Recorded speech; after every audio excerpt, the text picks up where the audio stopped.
Ok, bon bah pour le prochain sujet, par rapport aux soirées, vous avez quelques idées nouvelles ou des choses que vous voudriez changer par rapport à ce qui se fait actuellement? Alors, par rapport aux soirées, c'est quand même assez compliqué de vraiment changer les choses avec toutes les restrictions qu'une soirée impose. C'est c'est l'événement qui est le plus surveillé par l'administration, par l'État, etc. Donc, proposer des nouvelles choses aux soirées, on est très très restreint par rapport au nombre de locaux. On peut par exemple pouvoir penser à ramener des gros guests, sauf que les gros guests, ça amène plusieurs problèmes. Soit on n'est pas rentable parce qu'ils coûtent cher et du coup on peut pas les payer et derrière assurer nos autres frais. Soit on essaye de les rendre rentables en amenant plein de monde, mais les locaux sont pas extensibles. Niveau sécurité, ça pose de gros problèmes.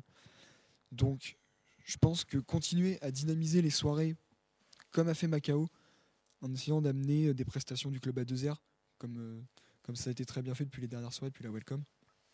Une très bonne chose. Amener des goodies, etc. Mais après, on peut pas promettre de révolutionner les soirées, tant les contraintes sont fortes dessus. Et par rapport au côté des staffs, c'est un problème qui se pose au niveau soirée. Euh, on en entend souvent parler. La position est un peu compliquée. On aimerait rétablir ce système de confiance entre le BDE et les staffs qui se perd un peu par moment. Pour pouvoir en fait que bah, ok les soirées c'est fait par les staffs mais c'est aussi fait pour les staffs parce que c'est des étudiants finalement ils donnent de leur temps donc il faut qu'ils puissent en profiter. Mais derrière, si le fait d'en profiter inclut que ce à quoi ils s'engagent ils puissent pas remplir leurs tâches et mettre du coup en péril l'organisation, c'est compliqué. Du coup, on voit ça par exemple avec l'histoire de bracelets, avec des consos offertes ou le système de TB. C'est vraiment quelque chose qui est compliqué à gérer par ces deux aspects. Du coup, pourquoi pas remettre le système de bracelet, mais repenser le système justement derrière d'assurance que les gens seront présents pour faire leur travail, pour pouvoir en fait au fur et à mesure gagner de la confiance et qu'à la fin on n'ait plus besoin entre guillemets de fliquer. Juste, moi, la question que j'ai, c'est que tu as parlé justement de système de confiance par rapport au staff. Nous, en début de mandat Macao, on avait justement pris la décision de foncer les yeux fermés, malgré les contre-indications, et de faire confiance aux gens. Comment toi, tu comptes faire pour le mettre en place? Puisque nous, par exemple, ça a été un échec fulgurant. Donc, c'est quoi ta stratégie? Comment tu comptes procéder? Bah déjà, c'est vraiment, si on est élu, discuter en profondeur avec vous, avec les anciens membres du CDS, qui ont quand même fait toutes ces modifications, réfléchi. Donc déjà, discuter de façon vraiment approfondie avec vous, pour pas repartir sur des bases complètement nulles qui seraient stériles. Mais c'est peut-être repenser le système entre guillemets de bâton et carotte. Par exemple, le fait de un chèque de caution et et la place derrière n'est pas remboursée, le chèque est encaissé si la personne n'est pas présente dans ce à quoi elle s'est engagée à être présente. N'est peut-être pas forcément la meilleure motivation. Peut-être peut-être en fait justement repenser ce moyen de carotte et de bâton, pas sur une seule soirée, mais sur plusieurs soirées. Faire que un comportement euh, qui peut avoir un effet négatif sur le bon déroulement de la soirée ne soit pas sanctionné immédiatement, mais à la prochaine soirée, et donc de façon un peu plus que l'étudiant se sente plus concerné. Et du coup, en fait, au final, tout se déroulerait mieux parce que les étudiants qui feront partie des staffs auraient plus d'avantages au final et seraient plus concernés. Et du coup, on aurait moins de problèmes de staff, notamment au démontage. D'accord. Alors, vas-y, alors nous, c'est très simple. Chez Fuego, on est pour la réussite scolaire. Du coup, ben, les soirées, c'est. Disons que pour l'instant, ça peut être en opposition avec, mais on va essayer de gérer ce problème. Niveau soirée, les mecs de Fuego, lorsqu'il faut, comment dire, activer la machine pour les idées, ils sont sérieux. Mais lorsqu'il faut donner des idées, c'est des têtes brûlées. Les mecs, ils sont pétés, ils donnent des idées. Du coup, ben, de mes souvenirs, je vais en donner 4. Alors, premièrement, on a remarqué qu'en fait, des personnes de l'Essier Paris, ben, qui habitaient à Paris, en fait, aimaient bien les petites soirées parisiennes, les petits bars, etc. Et ne revenaient peut-être pas sur Noisy pendant les soirées. Du coup, on s'est dit, ben, ok, on fait des soirées dans l'Essier, mais pourquoi ne pas aussi organiser des navettes? Donc, pourquoi des navettes niveau sécurité? On prendrait totalement en charge des étudiants. Bon, forcément, il n'y aurait pas des événements de 1000 personnes, mais rien que ceux qui souhaitent avoir leurs petits événements près de chez eux pour ne pas se sentir exclus, ou même des personnes qui habitent à Ampère et qui veulent découvrir des petits bars sympas de Paris, organiser des petits trucs tranquilles en fait. Deuxième idée qu'il y avait, c'était l'ouverture d'un espace VIP dans les soirées.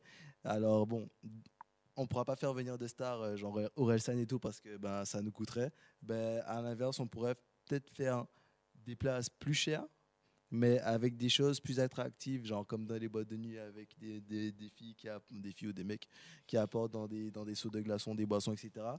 pour essayer de rendre la chose un peu plus, toujours sécurisée, mais même un peu plus professionnelle, genre un peu plus chill en fait. Ensuite, bon, c'est pas des soirées, mais comme on avait dit, les petits événements chicha avec de la musique tranquille, on pourrait discuter entre personnes délaissées, etc.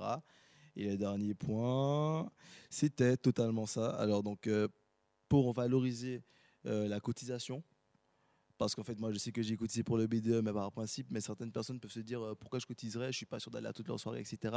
Ben, mettre des choses comme 50% moins cher les places. Non, non, pas 50% moins cher. Qu'on s'entende. 50% des places. Tu vas fâcher les 5 euros les places. Non, désolé, désolé. Désolé, excusez-moi. 50% des places early qui seraient réservées aux cotisants, en fait, pour donner une réelle valeur ajoutée à la chose. Parce qu'en fait, les cotisants, faut pas, enfin, on les oublie pas parce que le ski, etc., c'était moins cher pour eux. Mais les early, j'ai le seum quand on a plus en moi. Donc voilà, donc ce serait ça. Et puis même, bon, c'est pas des soirées, mais créer autour des événements sportifs des choses comme au MD vous passez et même rajouter peut-être des bouffes, des choses plus en mode campus américain. Faire vraiment le lien entre école d'ingénieur, école de commerce, campus américain et puis rendre ça possible dans l'essayer parce que je pense que au vu des personnes de la liste Fuego, bon, ou liste Frost, au vu des membres, enfin non, des étudiants de l'essai, au vu de tous des bâtiments, des infrastructures, je pense qu'il y a pas mal de trucs à faire et ce serait vachement cool que ça puisse être mis, enfin, ça puisse être fait en fait, Ok. toutes ces idées. Moi, je voudrais discuter avec toi d'un point. Yes. Ton carré VIP, c'est quelque chose que tu pouvais pas forcément savoir, mais ça a déjà été fait, en tout cas à l'essier. Loris a dû le voir dans sa Avec première Ferrus. année. Ça a été fait par un BDE qui s'appelait Ferrus il y a 2 ou Ferrus, 3 ans. Est-ce que tu as pensé au fait que justement, peut-être pourquoi il n'y en avait plus? Est-ce qu'il y avait eu des points positifs ou pas? Bon, enfin, tu Ouais, ça, pouvais il pas peut- le savoir. Non, peut du pas tout, le parce qu'en savoir. fait j'étais Mais main, j'étais pas Toi, là. Loris, justement, est-ce que tu as un retour à lui faire par rapport à Ouais. ça? Des points positifs ou ça, on saurait ça déjà. n'existe plus Ça peut-être? remonte à 4 ans. Mes souvenirs sont assez flous. Je sais que ça avait fait débat. Parce que de toute façon, l'essier, dès qu'il y a une mesure un peu innovante apportée aux soirées ou d'autres événements majeurs ou classiques de l'essier, il y a toujours débat entre les anciens et les personnes qui veulent apporter de nouvelles choses. C'est assez compliqué du coup d'apporter de nouvelles choses. Mais il me semble qu'ils avaient un peu galéré à le remplir. Parce que si tu veux, l'aspect intéressant d'un côté VIP, par exemple en boîte de nuit, c'est le fait de se la péter. À l'essier, c'est compliqué à mettre en place, on n'est pas sur le même thème, on est sur une soirée étudiante, et surtout l'emplacement qu'ils avaient prévu à cet effet, bon, ils n'avaient pas trop le choix, c'était au niveau de la cantine. En haut, les Non, profs. au niveau du self, au niveau derrière les caisses. Ouais. Donc c'était un coin qui était fermé, assez sombre, et bon, ça n'avait pas Ah, marché. c'était pas open en fait, c'était pas une histoire, ils pouvaient rentrer et sortir avec tout le monde. Si, ils pouvaient, mais c'était comment dire. D'après moi, c'est mon avis à moi, tu vois, mais bon, tu vas en boîte, tu poses ta bouteille. Moi, je l'ai jamais fait, mais c'est pour se la péter sur ta table et voilà, avoir des gens qui viennent. Enfin, voilà. Ça serait fait à Ça, c'est l'étage. pas faux. Ça serait fait à l'étage, en mode les gens voient la soirée d'en haut, ils s'en tirent super. Il y aurait certainement des gens qui seraient intéressés. La manière dont ça avait été implémenté, et à mon avis, ils n'avaient pas trop le choix. Ça l'était pas vraiment. Donc je pense qu'ils n'ont pas continué parce qu'il n'y avait pas de retour intéressant. Intéressant, mais en fait pour te Mais bon. répondre, enfin moi en soirée je vais pas dans les espaces VIP, je suis dans la foule des petites gens et je me sens pas inférieur au mec de VIP, au contraire tu t'amuses bien etc. Sauf que ce qu'on pourrait proposer c'est juste un espace où ils pourraient tchatcher entre eux et où ils pourraient s'asseoir, parce qu'en vérité, on a envie de s'asseoir en soirée des fois, Ouais. quand on a un peu marre de danser, quand Ok. t'as trop mis le feu à la soirée, quand t'as trop mis le fuego, bah, tu te dis, vas-y, là, je me pose. Après, il pourrait y avoir des consommations différentes. Par exemple, pour la FK, euh, j'ai des cocktails plus. Du coup, ils ont mis plus de moyens. On a eu plus de moyens, le BDE Fondi, etc.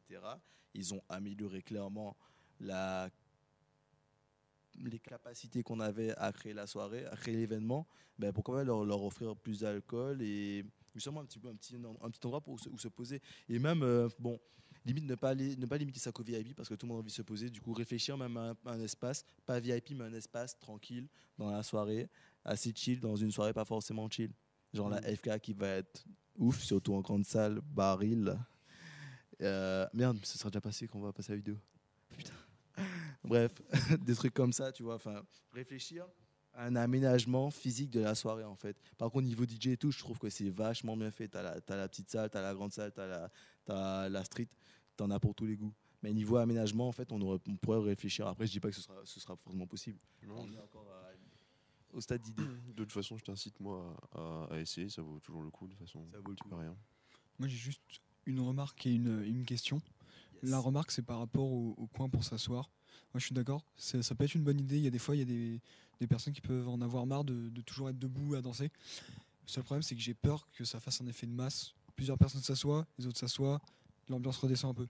C'est le seul point auquel j'ai un peu peur, mais sinon, C'est à je nous trouve de que montrer c'est l'exemple, pas. En fait, en fait, tu vas pas priver quelqu'un de canapé sous prétexte que ça va tuer la soirée. C'est à nous de dynamiser les gens. C'est-à-dire que si quelqu'un s'assied et s'endort, c'est un échec de notre part. Si la personne est malade, elle est en PLS, la laisser à terre, c'est tendu. Je préfère faire des canapés limite PLS, des canapés fatigue, des canapés oh, je dessoule, je viens de prendre un gros râteau d'une meuf, je la voulais et bah, ça s'est pas passé comme c'est prévu. Mais le mec il s'assied, il est en train de réfléchir à sa vie plutôt qu'il reste debout comme as, tu vois, à réfléchir.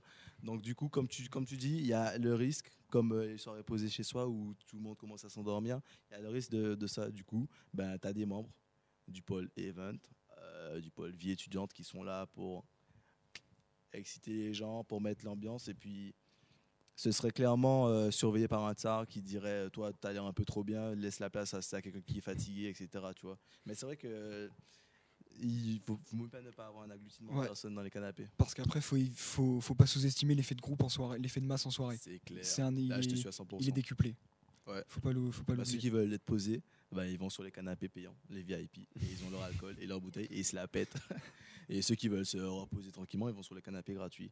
Et le tsar, il va tège ceux qui sont pas fatigués et qui doivent aller remuer leur corps devant les DJ.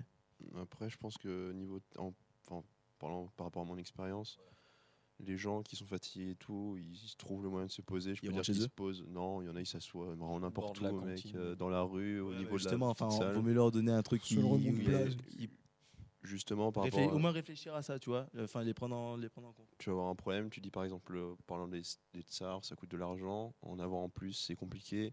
Avoir des canapés dans une soirée, c'est clairement pas possible. Non, pour des raisons de sécurité, ton canapé, bah, il peut prendre feu, il faut l'avoir déjà, il faut qu'il soit inifugé, les gens ils peuvent foutre la merde si t'as des Des fugés, hein, ils sont dans la cellule là. Non, Oh, mais je t'apporte et on est juste, chaud, on est déjà prêt.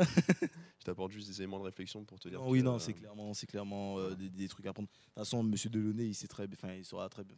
Si on est élu, il saura très bien conseiller niveau sécurité, tout à fait. etc. On prendra jamais des décisions par nous-mêmes, mais forcément des idées seront supprimées. Mais juste, je parle aux élèves. Eux, ils ont envie de rêver, tu vois, ils ont envie qu'on leur vende le truc bien, ce qu'on espère faire pour eux. Et donc on leur dit ça, mon gars. T'auras des vrais canapés, c'est ça. Des vrais canapés ou des barrières. Les bonnes barrières, ça fait toujours plaisir. Ouais. Après, ouais, j'avais une question. C'est par rapport à ton système de navette. Je pense que ça peut être intéressant. Après, il y a souvent, on a des partenariats. Je sais pas comment tu veux le mettre en place. Si tu veux le mettre en place pour les étudiants de Paris qui veulent rentrer après les soirées, ou si c'est pour les étudiants du campus qui veulent aller en soirée sur Non, Paris. c'est pas du type Hitch, c'est vraiment faire des événements avec des écoles de Paris par exemple et permettre à des élèves de l'essayer. Parce que comme je disais, on est là pour se faire un réseau et c'est dommage de quitter une école d'ingénieur, se dire ok, je suis parti au Mexique, etc. Mais du coup, j'ai que 10 contacts et de l'essayer qui ont fait les mêmes études que moi, la même truc, alors que bah tiens, si j'ai envie d'un commercial, j'ai pas d'amis sur qui compter. Alors que là, tu vas avoir une école de Paris, j'ai des potes en école de commerce de Paris, je leur dis, et mon gars, ça te dit, vas-y, ton B2, mon B2, on fait un petit événement commun. Et là, tu as des gens qui commencent à tchatcher, tu as des mecs qui voient des filles, des filles qui voient des mecs qui voient des mecs, des filles qui voient des filles. Et là, ça commence à faire des amitiés un peu plus, et ça crée vraiment un esprit de réseau. Plutôt que de se dire, ouais, si besoin de commercial, je vais faire un double diplôme. Alors que non, une entreprise, c'est vraiment, si tu crées ton entreprise aussi, même tu rentres dedans, c'est vraiment une équipe en fait. Et du coup, on aimerait créer dès l'école l'équipe comme ça, tu sors avec ton diplôme et ton équipe. C'est un certain plus, c'est un certain plus. Mais c'est pas vraiment comme Itch en fait, non, c'est vraiment aller vers l'événement, pas quitter l'événement. Ouais, mais du coup, moi je suis d'accord sur le fait de pouvoir s'élargir sur des écoles sur Paris, Yes. comme on essaie déjà de le faire avec les écoles sur le campus, mais l'élargir encore aux écoles sur Paris, c'est une bonne idée. Pour ça, il y a déjà ce qu'on fait, c'est que dans la com, Facebook, on fait des publications sponsorisées qui permettent de toucher toute la région parisienne. Du coup, on a pas mal d'étudiants qui viennent de Paris. Mais je voulais revenir sur ton système de navettes. Les navettes, c'est quoi? C'est un partenariat avec une compagnie de taxi, avec Uber. C'est des étudiants de l'Essier qui ont des voitures. Taxi, Uber, merde, désolé, vas-y, désolé. Non, vas-y, vas-y. Bah, taxi Uber, c'est 3 à 4 personnes. En fait, ce serait vraiment un truc, une espèce de bus comme ceux qui vont au Way, au truc, où il y a quelqu'un qui vient avec son mégaphone et qui tease les gens en mode ouais, on n'est pas chaud l'essayer, à essayer, vous essayez Paris, tu vois, comme Maximilien il a fait au ski. Un truc vraiment où ben, ça crée l'unité de l'essier, mais ça chauffe pour. On dit ouais, à l'essier, on n'est pas des PD, nous, on a les couilles d'aller voir les gens, on va leur parler, on va les tchatcher, on va se faire un putain de réseau. Dans le Uber, tu seras en mode comme ça, tu fais. Paris, non, vraiment un truc bus, limite 3 4 bus qui permettraient d'amener une centaine d'élèves Donc, motivés. amener des élèves d'autres écoles à Essier. Non, amener les élèves de lycée à d'autres écoles. D'autres- Parce que Ok, en c'est bon, vérité, c'est t'as plein de personnes de lycée qui se disent waouh, on est à Noisy, c'est pourri, et je rentre dans mon petit Paris, on va dans le 17e, on va fumer une petite clope. Alors que du coup, ça amènerait l'ensemble des lycées, pas l'ensemble des lycées, mais l'ensemble essier vers Paris. Et ceux qui sont pour Paris se sentiraient moins exclus. Et voilà. D'accord. Et le système est pris en charge par le BDE ou c'est le prix qui est rajouté dans le prix des événements pour les étudiants? On peut pas payer l'essence. Juste ça, mais on va essayer de faire un truc enfin, en vrai, j'ai pas encore réfléchi au prix, mais on va pas arnaquer les gens si tu veux. Ce sera un prix raisonnable et tout ça. Et puis ceux qui sont déjà sur Paris, ils vont pas venir. Et on va faire ça. Et peut-être même voir s'il n'y a pas moyen de s'organiser avec les trucs du pass Navigo pour ceux qui en ont déjà. Mais bonne question. Je trouve l'idée pertinente. Je sais qu'on avait fait la Sunset en vers avril l'année dernière et ça a amené pas mal de monde. Et il y a des étudiants qui sont intéressés par les événements sur Paris, d'autres qui ont la flemme parce qu'ils ne savent pas quand venir ni quand rentrer. L'idée des navettes, justement, c'est intéressant parce que ça permet de s'affranchir de ce problème-là. Sachant qu'il y a pas mal d'élèves qui demandent des événements sur Paris, mais qu'il y a toujours cette contrainte. Bah, tout le monde n'est pas motivé pour. Donc c'est pertinent. Mais après, comme l'a dit Pivi, voir le prix, voir comment mettre en place. Mais c'est une bonne idée. C'est sûr. Mais en vrai, les partenariats, si c'est assez fréquent, les bus ne seront pas contre de diminuer fait. vachement le prix. Tout à fait, tout à fait. Enfin, se dire là, c'est un truc à prendre au sérieux. Ben, Fuego, ils sont sérieux, vas-y. On leur fait confiance et laisser sur à chaque événement qu'ils auront promis en fait. Non, tout à fait, non, c'est une bonne idée. Alors, moi, ma question, du coup, c'est votre avis par rapport à la Nuit des Cartes. Donc, c'est la dernière soirée organisée sur le campus. C'est une soirée qui regroupe toutes les écoles du campus. Quel est votre avis par rapport à cette soirée, à son organisation? Est-ce que vous pensez que c'est une bonne chose qu'elle disparaisse ou qu'elle est nécessaire? Ouais, en fait, pour répondre, moi, je l'ai pas vécu encore. Mais quand on m'a dit qu'il y aurait plus de grosses soirées après la French Kiss, j'étais en mode non, je suis trop triste. T'imagines si on est élu, je dis pas qu'on sera élu, mais t'imagines si on est élu, la grosse soirée organisée serait la Welcome. Ça, c'est grave triste. Et en vrai, ben, ce serait bien.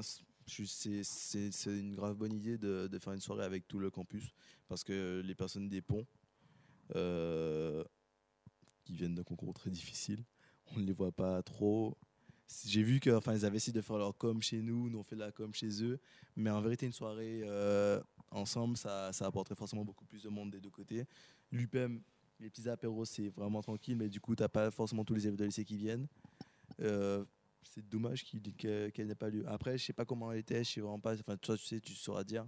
Mais je trouve que c'est vachement dommage et que Fuego aurait bien aimé un événement en commun. Surtout qu'on a 2 personnes de la VED, du bureau de la VED même. Autant mettre ça à profit parce qu'eux-mêmes ils sont assez dynamiques, ils sont assez cool. Et je sais que s'il y a un événement à faire, ils sauront défendre la nuit des cartes. Et donc, toi qui as déjà vécu, quel est ton avis? Non, mais je suis d'accord, niveau étudiant, c'est clairement un plus la nuit des cartes.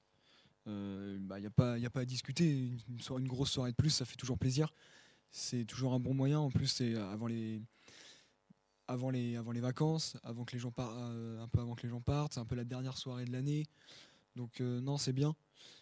Après, niveau organisation, on peut voir au fur et à mesure des dernières éditions que c'est un peu compliqué à mettre en place.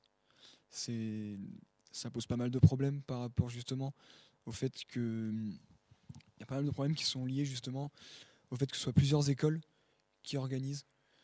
C'est très bien les événements inter-écoles, je suis vraiment pour. D'ailleurs, on est pour essayer d'amener plus de staff d'autres écoles dans nos soirées si on est élu, pour pouvoir après amener plus de gens d'autres écoles, faire cet effet de groupe.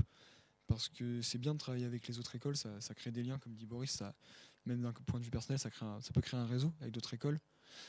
Mais le problème, c'est que les écoles n'ont pas toutes les mêmes contraintes vis-à-vis de leur administration. Je sais que par exemple, les ponts, on n'a pas du tout les mêmes contraintes. Ouais. On a les mêmes contraintes, mais on n'a pas le même niveau de. Enfin voilà. Ouais, Je comprends. ouais, par exemple, ils ont des guests à chacune de leurs soirées. Apparemment, c'est ça qui remplit les soirées chez eux. Ouais, chez eux. Enfin, après, tu vois là, par exemple, chez eux, mais chez nous, les guests, c'est Chez nous, ça pas, n'a clairement voilà. pas marché. Voilà, c'est pas le bon bail. C'est pas une bonne chose. Donc, la nuit des cartes, moi, je suis clairement pour. Mais le côté organisation, le fait de créer un comité de gens volontaires pour le faire, qui appartiennent à différentes écoles, c'est une bonne idée. Après, le seul problème, c'est que des fois, comme on a pu le voir l'année précédente, c'est que les instances décisionnaires de ces événements ne sont plus les personnes qui sont vraiment en charge du B2. Par exemple, la dernière nuit des cartes, le président de la commission était au pont, sauf qu'elle se faisait à l'essier. Du coup, ça rend les choses un peu compliquées. Avec l'administration, des trucs comme ça. Oui, Ouais, et puis bâtiment, tout ça. les gens, ils connaissent, forcément, les ponts, ils connaissent pas l'essier, on connaît pas les ponts, comment ça fonctionne. Du coup, point de vue logistique, ça peut être compliqué. Ouais. Après, à voir en fonction. Après, il y a le problème de l'emplacement, où faire la nuit des cartes. Les écoles sont, d'après ce que j'ai pu comprendre cette année en tout cas, sont de moins en moins enclins à recevoir la soirée. Mais l'essai était chaude, c'est juste En fait- qu'on n'a pas pu réserver sinon, Non, un truc comme ça. L'histoire de la nuit des cartes, au final, c'est qu'on se retrouve avec une soirée en fin d'année. Donc les soirées en fin d'année elles sont compliquées à remplir à cause des vacances et des partiels. Ah ouais. L'idée de la nuit des cartes, c'est comme faire une soirée en commun avec les autres écoles, sauf qu'au final, elle était toujours à l'essier puisque les ponts voulaient pas prendre leurs responsabilités et vraiment lancer l'événement. Je ne vais pas rentrer dans les détails, mais le souci, c'est qu'au final, on se retrouve avec une soirée classique avec des bars qui appartiennent à d'autres écoles, comme c'est le cas dans nos soirées habituellement. Donc forcément, c'est lassant pour les autres écoles, c'est lassant pour nous. Moi, si vous voulez mon avis personnel sur la chose, je pense que c'est indépendant de notre volonté. Ça dépend, comme tu l'as dit, des autres écoles et des autres acteurs. Après, ça marchait très très bien à l'époque où c'était une fois tous les 5 ans. C'était un événement massif. Ça a été arrêté à l'époque. Faire tous les 5 ans. Avant, c'était une fois tous les 5 ans ou les 4 ans, quelque chose comme ça. Ça a été arrêté parce qu'il y a les élections municipales et que ça rapporte des voix de stopper un gros événement qui fait du bruit, quoi. Mais donc du coup, voir comment faire. Mais en vérité, c'est indépendant de votre volonté, pour vous dire. Donc, Fuego se présentera au conseil municipal, comme ça on va remettre ça en place. devenir maire. Non, pas moi. Quelqu'un au hasard. Mila. Bon, pour passer à une autre question, vous avez un petit mot à dire par rapport au projet ici. Est-ce que vous êtes renseigné Est-ce que vous avez un avis dessus, basiquement? Le projet ICIT, après d'un point de vue, moi je pense que c'est une bonne idée, dans le sens où on garde notre diplomatie à la fin. Après, personnellement, nous on n'est pas concernés par le projet ICIT, mais c'est une bonne chose parce que les SIE gardent d'un point de vue purement scolaire, les SIE gardent son titre d'ingénieur essier, mais derrière on profite de plus d'avantages liés au gros campus. On sera plus visible en tant qu'essier, mais en tant que campus des cartes. Du coup, pour les départs à l'étranger, ça offre beaucoup plus de destinations potentiellement, c'est d'ailleurs pour ça que l'on fait principalement les différents directeurs d'école qui ont choisi de se réunir. Après, il y a plusieurs problèmes qui se posent avec l'ICIT. Le premier, c'est qu'en fait, c'est une première en France et même en Europe. Et en fait, on n'a aucun moyen de comparaison. On peut pas se baser, donc on peut pas savoir quel effet ça aura sur le futur. Parce qu'il y a des fusions qui sont faites en Europe entre les universités, mais c'était pas dans le même cadre que vraiment le projet ICIT. D'un point de vue associatif, c'est une bonne chose, mais ça va beaucoup chambouler les choses. Donc c'est vraiment à voir, parce qu'il y a des discussions qui se font par exemple sur est-ce qu'on garde un BDE central pour le projet? Est-ce que chaque école a son BDE? Est-ce qu'il y a un parlement étudiant qui chapeaute les BDE? Un peu, entre guillemets, un peu comme à la fac, où il y a le vice-président universitaire qui est plus un étudiant stratif, et tu as le BDE de l'autre côté. Est-ce que ça va faire comme ça avec le Parlement? Le projet ICIT, c'est bien d'un point de vue scolaire. D'un point de vue associatif, il y a beaucoup de problématiques qu'il faut régler, qui ne sont pas encore réglées, mais qui vont se régler dans le mandat à venir. Que ce soit Fuego ou Frost qui reprennent le mandat, ils seront réglés bien avant la fin de ce mandat. Du coup, moi j'ai juste dire à voir. Ok. Bah, mon avis, c'est totalement comme le sien, c'est qu'au niveau des départs à l'étranger, ça c'est vachement en plus, parce que je sais que, enfin bon, les on en a pas mal, mais il y a des pays qui ne sont pas forcément représentés. Et ensuite, ouais, au niveau de la gestion de qui doit faire ça, etc., c'est quand même une envergure assez importante. Et du coup, ben, ça, déjà que dans créer un BDE à l'intérieur d'une école, c'est assez chaud, mais en plus, dans le projet qui englobera plusieurs écoles, c'est assez tendu en fait. Mais j'espère, comme il dit, que ça prendra forme au fur et à mesure. Comme ça, on sera un peu plus dynamisé, quoi, au niveau français. En tout cas, je pense que les élèves comptent sur vous, peu importe lequel des deux listes va gagner, parce que c'est clairement cette génération qui va devoir définir. Enfin, vous allez participer au choix de un BDE unique, un parlement étudiant, un espèce de conseil. Enfin, c'est toutes ces questions-là auxquelles vous allez devoir répondre. Je veux juste rajouter un dernier truc. C'est que ça n'a jamais été fait, mais on n'est pas non plus laissé dans la nature. On est bien aidé, notamment au point de vue étudiant, par le ministère, au travers de la commune et tout ça. Donc on n'est pas non plus livré à nous-mêmes, mais ça pose beaucoup de problématiques qu'on a commencé à aborder. Normalement, la preuve, c'est que toute cette charte aurait déjà dû être rédigée à l'instant où cette vidéo sort. Sauf qu'en fait, les séminaires de rédaction, ils n'ont même pas commencé. Donc c'est pour montrer l'ampleur en fait de la tâche à réaliser pour ce projet. Mais Frost, et je pense Fuego aussi, feront en sorte d'être à la hauteur de cette tâche. Clairement, oui.